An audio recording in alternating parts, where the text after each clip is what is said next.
Oi todo mundo, mais uma vez. Estamos aqui num dia frio, né?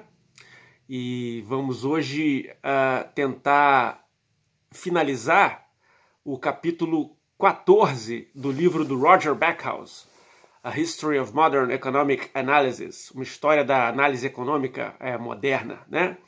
E só para a gente relembrar onde a gente parou e o que a gente vai acabar de ver, é a ideia de que a teoria econômica, né, que se cristalizou aí em torno da obra do Marshall, lá mais ou menos no final do século XIX, né, mais precisamente 1890, ela se desenvolveu de uma maneira nos 40, 50 anos seguintes, de forma que ela ficou bastante, digamos, muito diferente daquilo que o Marshall estava elaborando no final do século XIX, né? Então, quer dizer, as duas vertentes principais, que são a marshalliana e também a economia desenvolvida ali no continente, né, basicamente na França e Suíça, pelo Walras e seguidores, né? Os seguidores aí eu estou colocando o Pareto, principalmente, né, que é o que a gente conhece mais, mas também Enrico Baroni, que a gente vai discutir um pouco aqui quando falar do debate do cálculo socialista. Então, o que estava sendo colocado aí nesse capítulo 14, né? Como a gente estava colocando, né? Ali o Backhouse mostrou para a gente, né, como essa economia que tinha sido gerada, como a gente está falando aqui, principalmente cristalizada em torno do livro do Marshall, né, e das contribuições também do Léon Walras com relação à teoria do equilíbrio geral, essa teoria, ela tinha que responder aos desafios dos países que estavam crescendo naquele momento, né, ao passo que a Inglaterra estava ficando para trás em relação à Alemanha e aos Estados Unidos no comecinho aí do século XX. Então, na Alemanha a gente tinha, como a gente já falou, a escola histórica alemã e o Max Weber com a ideia de economia social sendo desenvolvida, ao passo que o Marshall também tinha uma espécie de economia social, como a gente já falou, no final do século XIX. E nos Estados Unidos, como a gente já fez aqui uns 4 vídeos, 5 vídeos a respeito, a gente falou muito do Thorstein Veblen e do John Roger Commons, né, os velhos institucionalistas americanos que propunham a ideia da gente não olhar o comportamento do indivíduo com base no hedonismo, né, naquela maximização de prazer e minimização de dor. Isso era visto como sendo algo, uma psicologia antiquada, né, nas palavras do Veblen, uma antropologia que não fazia sentido. E a ideia é que os ingleses, né, aí dos marginalistas que surgiram no final do século XIX tinham que responder a esses desafios, né? Então você tinha de um lado os alemães, do outro os americanos e ainda tinha os marxistas, né? Que era um terceiro grupo de economistas que acusava aí os marginalistas, de alguma forma, de fazerem ou de serem, de alguma forma, pró-status quo, né? Ou seja, você fazer, não estou dizendo que isso é recorrente em todos os marxistas, mas é a ideia de que a teoria econômica subjetivista que se desenvolve ali a partir do marginalismo não permite a gente enxergar os problemas de luta de classe e exploração que caracterizam essa sociedade e que se acirram nessa sociedade europeia, né, ocidental, etc., onde o capitalismo vai chegando, principalmente a partir da segunda metade do século XIX, e aí acelerando quando a gente vai chegar na segunda Revolução Industrial e com as inovações que vêm a partir dali, né? O nascimento dos novos produtos, mas com isso ciclos econômicos mais intensos, né? Concentração e centralização de capital, né? Isso tudo Marx analisava no Capital e está dizendo, essa teoria aí pura de mercado perfeitamente competitivo, isso não existe, né? Então, é uma crítica, né, que essa terceira vertente, a vertente marxista, junto com os institucionalistas velhos americanos e os historicistas alemães estavam fazendo, e como é que eles respondem, né? Como é que essa teoria que vem do Marshall responde, né? Então, a resposta a essas escolas não pode ser apenas num nível puramente puro, né, no nível de economia pura, porque isso fica só na torre de marfim acadêmica, né? E a gente tem comentado, né, e tem trabalhado com a ideia de que a economia não fica restrita a Torre de Marfim, por isso é preciso ver como ela ocupa o espaço público, as discussões mais amplas do espaço público e como ela pode ajudar ou auxiliar ou interagir com o poder político para gerar mudanças sociais, né? Ou reformas, como o pessoal falava muito no final do século XIX, né? Os reformistas, né? A ideia de melhoramento do sistema capitalista. Então, como é que eles respondiam a esse nível, né? Quer dizer, então você tinha que responder essas 3 escolas em 3 níveis, né? Você responde aos marxistas, responde aos institucionalistas, responde aos historicistas, em 3 níveis, né? No nível da economia pura, no nível da economia aplicada, né? Como é que a gente vai aplicar aquilo na prática, em contextos concretos, né? Que é aquele velho e recorrente problema da especificidade histórica, né? Como é que a gente sai de uma coisa que é universal para contextos aplicados, mais práticos, né? E uma economia arte, né? Como é que a gente faz isso funcionar, né? Quais regras, quais preceitos a gente usa para fazer isso funcionar, lá nas palavras do John Neville Keynes, né? Como é que a gente faz isso andar, né? Então você tem que responder 3 escolas em 3 níveis, né? E a gente começou a ver isso no vídeo passado. O primeiro nível de resposta com relação, né, são 5, como a gente já falou, é no nível do consumo. Então, se o Veblen falava que a psicologia era atrasada, a psicologia hedonista não funcionava na prática, então tudo bem, né? A gente tira a psicologia hedonista de campo, né? E a gente falou na aula passada, não vou repetir, na aula não, né, no vídeo passado, da criação das ideias de curva de indiferença, né, com o Edgeworth, e como a partir das curvas de indiferença a gente tem a ideia de taxa marginal de substituição, e a taxa marginal de substituição não precisa fazer nenhum apelo à psicologia dos agentes, né? A gente só olhava e a taxa com que você troca um bem pelo outro, né? E aí os preços relativos também, né? Em mercados perfeitamente competitivos, em princípio, mas não exclusivamente. Depois, a gente viu até que no final, né, dos anos 30, né, com o Paul Samuelson e a ideia de preferência revelada, né, a gente tira completamente qualquer noção de utilidade ou de hedonismo ou de qualquer coisa, né? Então, é uma resposta no nível puro e é uma resposta ao mesmo tempo que nos permite fazer testes, né? Porque aí você não tem que ficar querendo, como a gente já falou também, criar um hedonímetro, como queria o Francis Isidro Edgeworth. Quer dizer, eu falei, um equipamento para você medir, botar eletrodos na cabeça e medir se o cara tem prazer e dor. Não precisa mais. É só olhar preço e quantidade de vendedores e compradores no mercado. E aí você verifica se eles compram, não compram, etc. E aí você pode verificar, a partir do princípio da preferência revelada, como funciona aquele mercado, né? E aí, claro, a gente vai discutir nos próximos encontros as evoluções desse princípio. Então, quer dizer, no nível do consumo, você dá conta disso, né? Você ainda cria a ideia de complementaridade, substitutibilidade, a ideia de que você pode colocar o consumo de outra pessoa na minha função de utilidade e dar conta de alguma maneira do que o Veblen reclamava com relação à ideia do consumo conspícuo, né? O consumo ser algo, uma atividade social, né? Então você começa a dar conta desses problemas, né? Você dá conta e consegue fazer testes também, né? Então, depois a gente viu o tipo de mercado também. Você, quer dizer, sai do mercado perfeitamente competitivo, e aí você começa a colocar, tipo, como a gente falou aqui, um template, né? Mas que é um campo de testes, é como se fosse uma moldura em volta da realidade e analisa, né? Como se a gente pudesse pegar, sei lá, mercado perfeitamente competitivo. A gente vai passando nossa moldura, como se ela fosse um quadro que vai olhando a realidade como um todo e de vez em quando você, pum, encaixa, né? Então, por exemplo, o mercado de cachorro-quente na Cantareira na quinta-noite.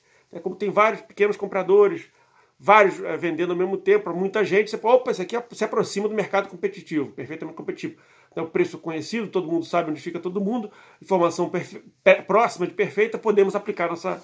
Então você tinha ideia, e é uma ideia interessante, aí, na verdade, já que a gente sabe que não pode... É um jeito interessante, né, de resolver o problema da especificidade histórica, e a gente vai desenvolver isso nos próximos vídeos, é que, dado que a gente não pode olhar a realidade como completa, né, a gente começa a fazer ajustes aí nesse arcabouço puro, né, que é um arcabouço que é medido por maximização sobre restrição, mercados, né, e comparação de equilíbrios, né, a famosa estática comparativa, que vem aí com ceteris paribus, né. Então a gente vai olhando a realidade e ver em que medida o nosso modelo se encaixa. Então, se a realidade tem monopólios, a gente coloca lá e faz uma teoria do monopólio. Se a realidade tem oligopólios, faz uma teoria do oligopólio. Se a realidade tem oligopsônios, faz uma teoria do oligopsônio. E por aí vai, né? Então você começa a criar várias teorias de mercado para dar conta desses problemas, né? Isso é uma forma de responder às críticas dos outros, como a gente está falando aqui. Porque você está dizendo que você não cria realidade? Não, peraí. Eu criei um arcabouço que eu posso chamar de puro, que é maximização sobre restrição, comparação de equilíbrios pela estática comparativa e ceteris paribus, né? E mercados, né? Aí eu posso variar os mercados, eu posso variar o comportamento dos bens, complementares ou não complementares, etc. Né? E aí eu posso fazer testes a respeito disso. Né? Então a teoria vai respondendo a essas críticas aí. A gente viu também, e foi onde a gente parou, se eu não me engano, a gente falou da distribuição também, né? A gente colocou a ideia que já estava presente aí no Marshall, da distribuição aproximal, mais ou menos ficar rondando aí entre o salário real, ficar rondando a produtividade marginal do trabalho e a taxa de retorno real, né? Rondar a produtividade marginal do capital. A gente verificou aí o Cobb e o Douglas, que a partir dos anos 30 vão desenvolver a ideia de como medir a distribuição através daquela função, mas essa função não me diz se essa distribuição é correta ou errada. Então ele responde aos marxistas.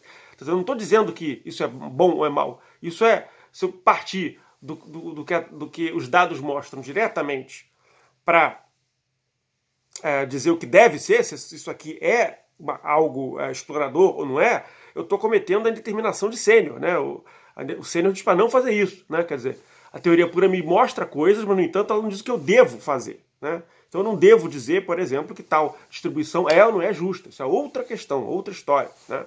A gente vai ver que isso vai dar problemas também para eles, né? Mas aqui você está criando uma forma de responder essas questões todas. E a gente falou na vez passada a função que vai surgir nos anos 30, a função do Cobb e Douglas. Falamos também da formação do capital, a ideia do capital ser formado via, como os austríacos queriam, como um processo, né, escalonado, aí, encadeado, né, de várias etapas, né, onde a questão do tempo era central. Né? E aí você tem duas versões, eu até fiz um quadrinho aqui, que a gente já herda do Menger, né, que vocês estão lembrados aqui, está escrito a produção como processo encadeado no tempo, austríacos. Né? Então, vocês estão lembrados lá do livro do Menger, né? Quem quiser olha o vídeo do Menger, tá? O bem de primeira ordem, o bem final, né? O valor dele aqui é um bem de consumo, né? Agora os bens de segunda ordem, terceira ordem, quarta ordem, etc., que são necessários para aquele bem aqui final, o exemplo que nós colocamos, se eu não me engano, no vídeo da época foi um bolo, né? Então um bolo precisa de farinha, farinha é um bem secundário, de ovo, outro bem terciário, por exemplo, né? E aí o ovo tem a galinha é um bem quaternário, né? E a galinha precisa ter terra, um bem de quinta ordem, né? São várias ordens de bens, bem de primeira, segunda, terceira. E aí a ideia de que, eu coloquei aqui, ó, o capital, né, é criado neste processo aí encadeado, né? Então a ideia de que com o tempo, aqui está embaixo, né, o valor vai aumentando, tá tudo, a altura aqui mede o valor, né? E quanto mais o processo vai se encadeando, mais a economia vai crescendo, né? E o valor aí final, como você tem um aumento da disponibilidade, né, com um processo cada vez maior de divisão do trabalho, a gente tem maior disponibilidade de bens e, portanto, o valor final, graças ao princípio da utilidade marginal decrescente, vai caindo. Então, essa escadinha aqui, certo? Ela tem esse grau, esse ângulo aqui, na medida em que a gente vai tendo mais e mais e mais e mais e mais ordens, ela vai ficando mais horizontal, né? E aí o que acontece? O bem de consumo final vai tendo um valor menor porque ele é mais abundante, né? Mais pessoas podem adquiri-lo no mercado, né? E aqui também a produção ela vai tendo mais e mais e mais etapas, mais e mais encadeamentos, né? Então esse é um modo de explicação que bateu aí dúvida, bateu de frente com o modo que a gente herda, né? A gente sabe que os austríacos não são parte hoje em dia, né, do que a gente chama de mainstream, mas bate com a teoria que é encontrada aqui proximamente no capítulo 10 do Varian, né? Que é a teoria do juro do Fischer, né? A ideia é justamente de como o capital vai ser visto como sendo não encadeado em diversos fluxos, né? Mas como formado a partir de um fluxo constante, onde os agentes decidem a partir de uma fronteira de possibilidade de renda, né? E aqui ela tem o consumo presente, período 1, consumo futuro, período 2, né, a restrição orçamentária aqui com relação a esses consumos, a tangente vai dar aí justamente a remuneração, né, pela espera, a remuneração que eu ganho é por esperar, né, e aí você decide aqui com base nos juros quanto você vai consumir, né, da sua renda, né, e aí esse espaço aqui entre a renda e o consumo é a poupança, e o que vai ser poupado vai ser ganhado em juros de acordo com a sua preferência intertemporal, e aqui você vai ter no futuro, né, período 2, C2, um consumo maior do que a renda futura, a renda 2, né, o consumo 2, né? Então você tem uma poupança, digamos assim, na juventude e uma despoupança na velhice.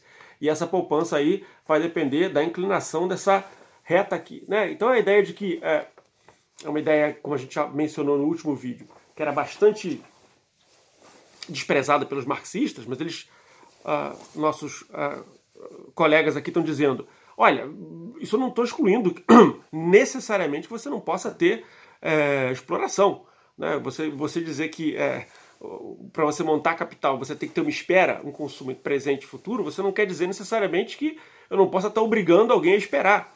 Alguém, por exemplo, que está numa situação escravizada. Ele falou, olha, você vai trabalhar, não vai ganhar tudo agora e tudo que eu tiver aqui vai ser poupado para gerar mais máquinas. Você pode escravizar a pessoa e, no entanto, você está obrigando ela a ter a gerar uma poupança forçada, que a gente pode dizer assim, que vai gerar um capital no futuro.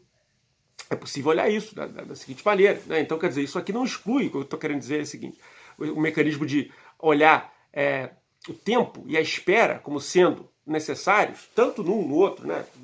Cadê aqui? O primeiro aqui que eu coloquei, o tempo aqui embaixo é o responsável pela geração do capital, né? O capital, assim como no modelo do Fischer, né? A questão é, encadeia ou não encadeia, né? Esse é que é o ponto que está sendo discutido aí dentro desse mainstream aí, que na época era o mainstream dos anos 20 e 30, né? Da desenvolvimento da economia. E a partir daí você não exclui essa possibilidade, né? Justamente o que esses caras estão querendo mostrar aqui, a gente pode desenhar uma teoria que independa de quem vai ganhar, o capital ou o trabalho. E esse é o objetivo, justamente porque você está em uma época de extrema tensão social. Se você diz, opa, essa teoria aqui é feita para o proletariado. Eu falei, opa, peraí, como assim? Então você já gera, nesse momento, uma desconfiança sobre se essa teoria é feita para o capital ou para o trabalho, né? Tanto faz, se ela é feita para o proletariado, como eu dei o exemplo aqui, ela, portanto, tem os interesses do proletariado e ela não é completamente objetiva. Ela tem os interesses do proletariado por trás. Quem não for proletariado vai ter outra teoria, ou pode imaginar outra teoria. O objetivo deles é justamente colocar, com essa ideia de marginalismo, etc., a ideia de que tanto trabalhadores quanto capitalistas, de alguma forma, vão ter que decidir, ou vai ter que ser tomada uma decisão quanto ao uso do tempo, para que o processo produtivo se expanda. E esse uso do tempo pode ser feito tanto na base da exploração, na base da coerção, quanto não. Precisa ser. Né? E o ponto é esse, né? Você tem que arrumar isso. Funciona desde os primeiros marginalistas, né? Naquela época que a gente comentou da Comuna de Paris, nos anos 70, 1870, né? Naquela época quando o Jevons coloca, né, temos que ser hedonistas, prazer e dor. O que ele está colocando aquilo? Porque prazer e dor todo mundo sente. Japonês, brasileiro, inglês, russo, chinês, prazer e dor todo mundo sente. Isso significa dizer que pode ser um princípio que seja o princípio universal. Né? É o princípio universal que nos permite dizer que a nossa teoria não necessariamente pende para o lado do capital, nem pende para o lado do trabalho. Ela pode se colocar pelo menos no nível puro, ou pode argumentar que ela tem o estatuto de ser neutra nesse nível, né, de análise, o nível puro. Certo? No entanto, né, quer dizer, a gente está colocando isso aqui, quer dizer, isso abre espaço, portanto, da gente dizer que os lucros não precisam ser frutos necessariamente de exploração, eles podem ser frutos, mas não necessariamente. É essa grande cisão que vai dar com os marxistas, para os marxistas, no processo capitalista, necessariamente, certo? Você vai ter um processo de exploração e necessariamente vai ter um processo de luta. Aqui, a resposta que os marginalistas vão dar é: não é necessário. Né? Pode haver luta? Sim. Pode haver exploração? Sim. Ela é necessária? Não. Essa é a grande diferença que você vai ter nesse momento. Né? E essas inovações todas, ao mesmo tempo, dão conta ou tentam dar conta da complexidade da realidade econômica que vem se desenhando, tanto da produção de bens, vários tipos de bens complementares, não complementares, quanto dos tipos de mercado, quanto da produção e formação do capital, né? Então, por outro lado, a gente tem que admitir que existe, de fato, um capital que a gente pode chamar de capital que a gente chama que gera lucro extraordinário, né? Todos esses modelos aqui que a gente está imaginando, né? Ou quando você tem lucro que a gente chama de acima do lucro ordinário, né? Ou seja, lucro acima dos custos de oportunidade, esse lucro vem da onde? Né? A gente sabe que no monopólio a gente pode ter, e inclusive a John Robinson, né, que tem a teoria da competição imperfeita, que a gente comentou no nosso último vídeo, já colocava, inclusive eu posso interpretar isso marxianamente como sendo exploração. Né? Lembrem disso. Né? Isso nos capítulos finais do livro dela, ela dá esse salto e diz que a competição imperfeita pode ser entendida dessa forma. Né? E isso é interessante para analisar que a ideia de exploração, portanto, pode ser analisada dentro do arcabouço marginalista, certo?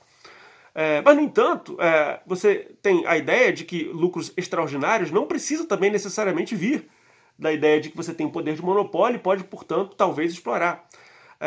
Dois autores, né, o Frank Knight e o Schumpeter, né, dois autores muito importantes aí dessa época, eles vão insistir que a ideia de lucros extraordinários, né, podem vir não apenas, né, do fato de você ter monopólio, mas pelo fato de você criar inovações. Essa é a grande contribuição do Schumpeter.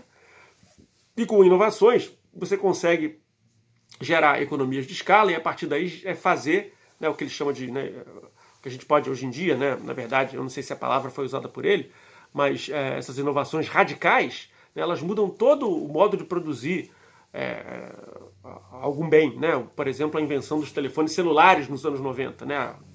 A popularização deles mudou completamente a indústria telefônica, de telefones. Né? E aí você tem uma mudança completa, e essa mudança gera aqueles primeiros entrantes a possibilidade de obter lucros extraordinários. Né? Outro fator que gera lucros extraordinários é a ideia de incerteza. Né? Na medida em que a certeza é calculável, eu posso aí não me garante lucros extraordinários. Né? Porque o lucro, para ser extraordinário, precisa ter a incerteza que o Knight, né, e isso vai ser muito usado pelo John Maynard Keynes também, vai ser chamado de lucro que é gerado pela incerteza forte, né, ou incerteza fundamental. Né? A diferença que a gente tem é a seguinte: a incerteza não fundamental, né, a incerteza pode ser entendida como puro risco, né, na versão do Frank Knight, né, é a seguinte: a ideia de que eu posso ter uma função de distribuição de probabilidade associada a um determinado evento.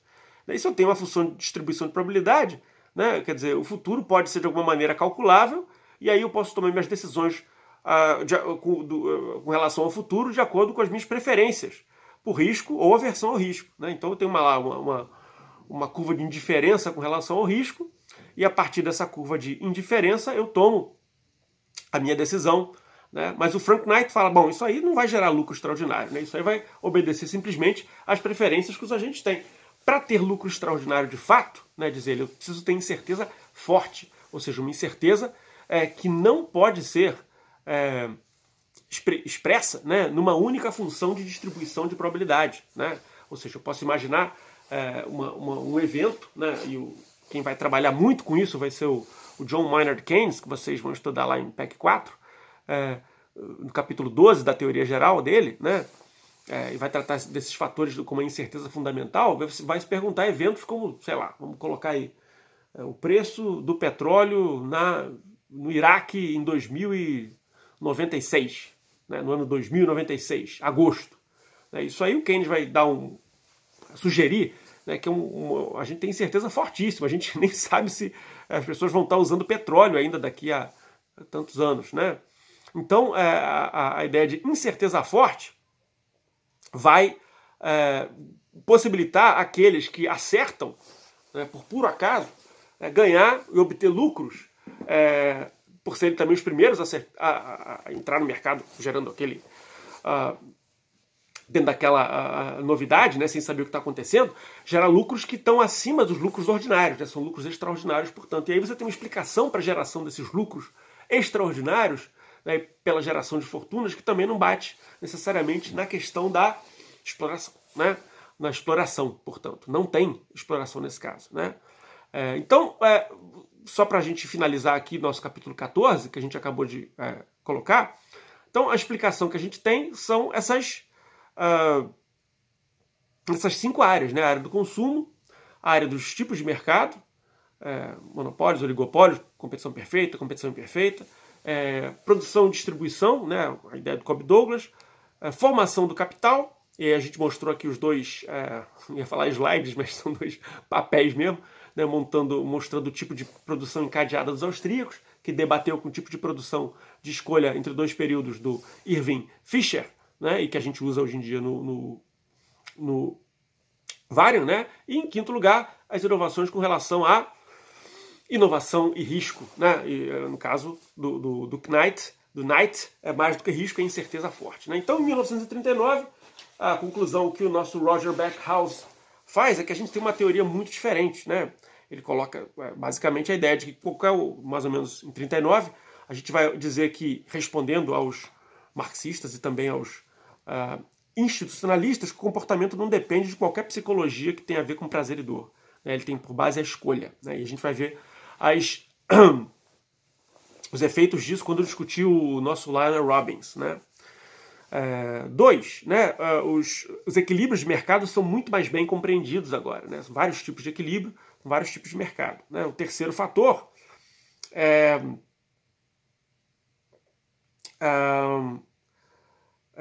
a matemática, a aplicação da matemática se generaliza, né? Ou seja, para a gente poder ganhar o estatuto de ciência, a gente vai aumentando a matemática cada vez mais, algo que vocês lembram não era comum lá no nosso Marshall, né? O Marshall deixou a matemática quando tinha lá para o apêndice do livro dele, né? E ao mesmo tempo, a ideia de busca de causas gerais, né? Como o Menger falava, né? Ou aquela ideia de senso comum treinado do Marshall vai ficando para trás, né? Então a gente vai tendo uma teoria diferente aqui, vocês percebam isso, né? Quer dizer, a ideia de que através da matemática, como nosso cartão de visitas de economia pura, a gente consegue captar não a realidade como um todo, mas aspectos importantes da realidade que podem fazer parte da discussão no espaço público, que é isso que interessa, né? Ou seja, dizem eles, né? É basicamente como se os marginalistas respondessem aos seus rivais austríacos, seus rivais americanos, alemães e marxistas, dizendo que a gente pode trabalhar com a realidade uma vez que a gente use esse instrumental, né, com aspectos da realidade, e não com a realidade como um todo, né? Então isso é uma coisa importante que vai ser colocada aí, né? Em quarto lugar, bom, entra a questão do tempo, né? Como a gente vê aí na produção, para ter a produção dos meios de máquinas, etc., o tempo entra e a incerteza forte, como a gente acabou de comentar, né? E por fim, né, essa matematização vai permitir logo que a econometria vai sendo cada vez mais e mais usada. E a econometria sendo cada vez mais e mais usada vai permitir que eu diga para o poder político, né, que eu posso dizer para ele como administrar essa sociedade e essa economia e esses conflitos que acontecem nessa sociedade de uma maneira mais adequada que os alemães e os americanos, né? O que a gente vai ver que acontece, por exemplo, na hiperinflação alemã de 23, né? Depois da Primeira Guerra, República de Weimar, a gente vai ter um processo de hiperinflação e, na verdade, os alemães, a escola histórica alemã ficou perdida ali na hora porque não tinha o instrumental necessário para poder resolver esse problema, né? Da mesma maneira, embora o nosso John Roger Commons tenha ajudado muito no nível jurídico e legislativo ao Franklin Delano Roosevelt, né, o presidente americano, a começar a elaborar a legislação do New Deal depois da Grande Depressão de 29, né, a partir de 1933, que é quando ele chega no fundo do poço, o Commons está lá, mas você não consegue arrumar uma fórmula básica para resolver o problema específico da Grande Depressão, né? Não se trata de fazer leis esporádicas, mas garantir uma fórmula que me permita analisar e resolver problemas como esse, né? E quem vai fazer isso não vai ser nem alemães, nem institucionalistas, mas vai ser o John Maynard Keynes, aí dentro ainda dessa teoria, desse arcabouço, né, teórico que ele aprendeu com Marx, né? Então, é basicamente como se essa tradição aí dissesse que, bom, a gente tem, ou está criando formas não apenas de entender